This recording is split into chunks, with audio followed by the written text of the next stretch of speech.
गावापासून काही अंतरावर एक जुनाट वाडा होता. लोक म्हणायचे, त्या वाड्यात काहीतरी असतं, काहीतरी अघोरी. त्या वाड्याच्या दारावर एक मोठं कुलूप होतं. पण रात्रीच्या वेळेस आतून हसण्याचे आवाज यायचे. एका दिवशी गावचा संजय त्या वाड्यात गेला.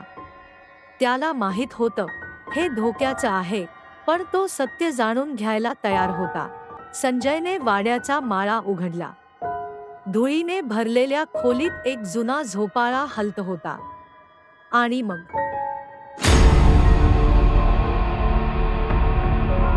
आरशासमोर एक सावली उभी होती. संजय जवळ जाऊ लागला. आरशात पाहिलं तर त्याचं प्रतिबिंबच नव्हतं. संजय घाबरला.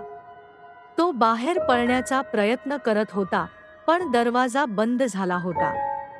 मागे वळून पाहतो तर ती सावली त्याच्यासमोर येऊन थांबली. त्या रात्री संजय पुन्हा कधीच गावात दिसला नाही.